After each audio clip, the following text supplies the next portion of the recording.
Andito tayo ulit. Welcome to Airsoft Zeal. Okay, so ang susunod na unit natin ay para kay Sir June Joseph Reputola ng Ramon Isabela. Okay, so Sir June, thank you very much sa iyong suporta at sa tiwala. Siyempre, number 1 yon. And for today, papakita ko sa inyo ang order niya. Ito ang WE M92 Beretta.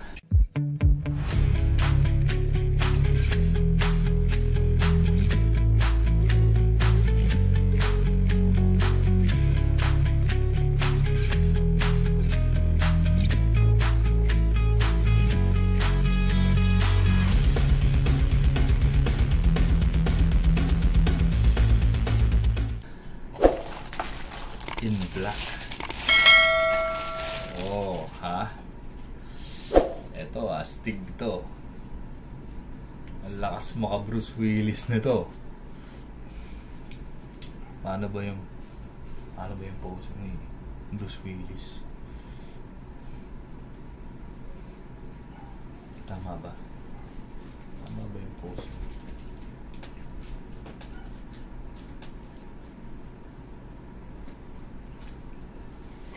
Parang ganito yata yun.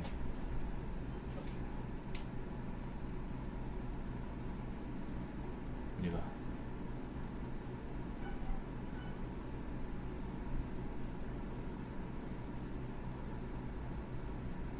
Anyway, lakas mga Bruce Willis, kaso makapal ang buhok ko eh. Dapat tatabasan ko yan dito eh. Patataasin ko to. Ganun ang buhok ni Bruce Willis, di ba? Tapos semi kalbo. Yan, dapat ganyan ang buhok ni Bruce Willis. Just kidding, okay? M92 Beretta, color black. Oh, ha? Iba yan, guys. Full metal. Oh, guys, yung mga nagtatanong, gusto nila yung full metal. Oh. Paano nga ba naging full metal? Ayan, pati yung lower frame, ayan, magkadugtong yan. Full metal yan. Okay, tapos magkadugtong yan dito, walang putol. Okay, so itong lower frame, buo yan. Full metal. Yung iba kasi, yung mga high capa, di ba? Pagdating dito, hanggang dito lang. Tapos yung baba, plastic na. Okay, ito full metal. Oh. Full metal eh, oh.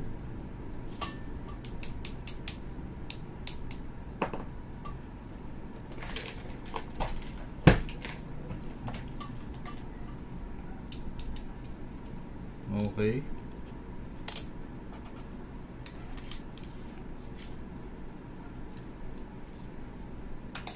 Anyway, ito nga siya. Loadan na natin ng BBs and gas. Siyempre, pag mga ganitong mga bagong unit, check muna natin yung mga valve kung tightly sealed ba. Check lang natin yung magazine para bago natin ibigay or i-deliver or i-ship para kay Sir June. Okay. So, check lang natin kung tightly labas na natin yung gas niya. Okay, so ayan, nirelease natin yung gas. Press nyo lang tong outlet valve, lamig.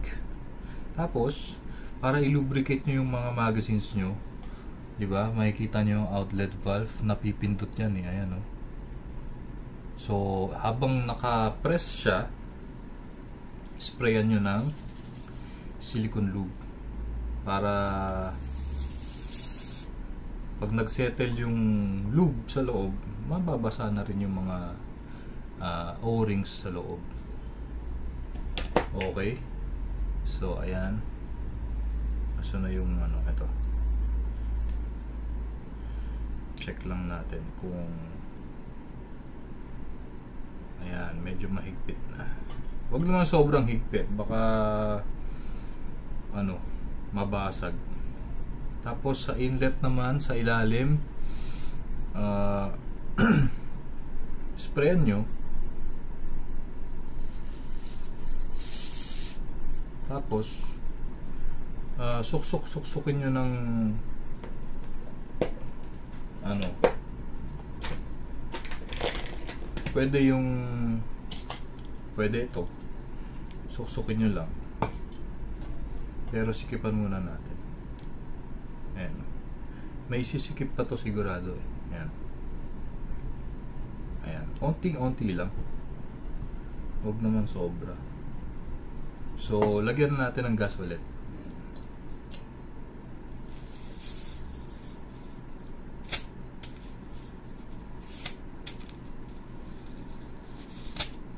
Okay, make sure lang na walang leak, wala kayo naririnig, para pag ginamit nyo walang problema. Okay, so lagay tayo ng BBs. Paano maglagay ng BBs? Etong follower, baba nyo lang yan. Ito hindi ko mapakita eh, basta hindi ko mapakita. Ito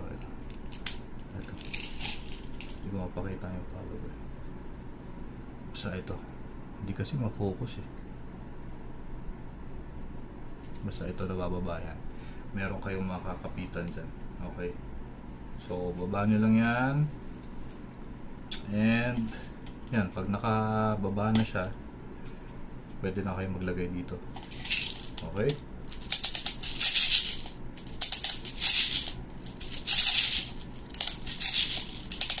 ayan. Ayan, so as much as possible, makikita nyo naman alternate para maganda yung feed sa chamber. Okay, isang factor yon. And let's go, loaded na with gas and BBs. Lagay sa magazine, lagay sa unit. Tapos medyo malakas yung pagkakasalpak, huwag naman yung sobrang lakas. Okay, so ito nga pala guys, ang Beretta ay double action. Okay, so ba't nga ba naging double action? Labas ko lang yung magazine. Double action, ibig sabihin yung pag-pull nyo ng trigger, dalawa yung ginagawa niyang action. So pag-pull mo ng trigger, ayun, nakikita nyo yung hammer nagkakak, tapos at the same time puputok. So yun yung double action. Sa isang pull nyo ng trigger, nagkakak na siya, tapos nire-release na rin niya at the same time. Okay, so ang single action naman, yun nga, single action, pag kinasa mo, tapos pag pinul mo yung trigger, puputok. Yun yung single action. Okay, so yun yun. Pwede rin dito, kunyari, halimbawa, itong hammer nya, ayan o, pansinin nyo yung trigger, ayan, diba? So pwede yun. So dito sa airsoft version ng Beretta na to, isa, dalawa, tatlong way para gumana siya. Una doon yung kakasahin nyo, tapos puputok nyo. Pangalawa yung dito lang. Pangatlo yung ayan, double action. Okay, so ayan, galing no? Stig. Tapos balik na tayo dito sa unit, magazine. Okay, unahin muna natin yung double action, paputokin natin, hindi natin kakasahin ha. Okay, so gamit ang .20 again, para ma-familiarize yung mga bagong new to airsoft, mga bago sa airsoft, para ma-familiarize kayo yung BBs. Kasi ayun, yung BBs, yun yung bala niya, yun yung term sa bala, yung BBs. So may iba-ibang bigat yun. Ang bigat niya is measured in grams. Okay, so sa mga pistol, ayan, ang recommendation is 0.20, yun yung unang-una, yung 0.20, 0.23. Pwede na rin yung 0.25, pag pataas ng pataas, pabigat ng pabigat, meaning yung FPS nyo pababa ng pababa, pero yung impact nun mas solid. Okay? So, tsaka mas depende yung bigat sa timpla ng hop up nyo, sa hop up chamber, yun, tsaka sa distance. So, yun, na-adjust nyo siya. So, titimplahin nyo siya depende sa distance na gusto nyo, na yung diretso pa rin siya, yung accurate siya. So, yun. Okay guys, testing natin ang FPS gamit ang 0.20 BBs. Una nating itetest, and papakita ko sa inyo is ipupull lang natin yung trigger. So, paganahin yung double action, or pwede na rin nating i-pull to. Ayan o. So, hindi nyo na ikakasa, pwede nyo na lang ibaba ito. Ayan, baba na lang natin. And ready to fire na. So, FPS test. Firing.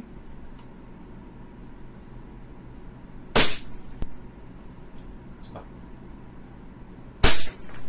340.3. Ayan, 340.3. Okay, isa pa. 336.7.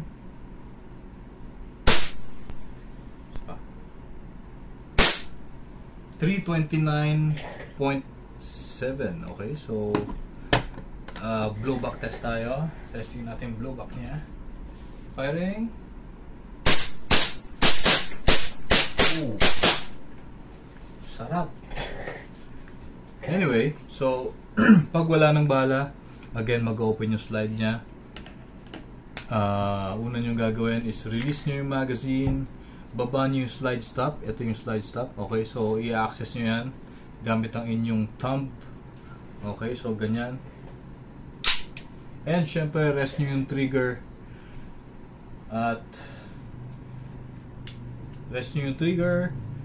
And syempre tutok pa rin sa safe direction para safe na ang unit at ang mga nakapaligid sa inyo. Okay, so again, Sir June Joseph Reputola ng Ramon Isabela, maraming salamat sa inyo sa tiwala nyo at suporta, and sigurado ako mag-e-enjoy ka. Ready for shipping na ito. Okay, so ready for shipping. Hintayin nyo na lang. Okay, napakagandang unit. WM92 Beretta, color black. Okay, so para sa inyo guys na kung gusto niyo ng unit na to, mag-message lang kayo sa page. Okay, ayan, thank you very much, and please consider to like, subscribe, and share sa yung ating Facebook page tsaka yung YouTube channel. Meron tayo nun. Okay, libre naman ang mag-like, mag-subscribe, and share. So para sa mga yun nga, gustong mag-order nito or ng iba pang mga airsoft units natin, message lang kayo or i-share nyo sa mga kaibigan nyo na naghahanap, and available yan. So maraming salamat ulit guys. See you on the next one. Bye bye.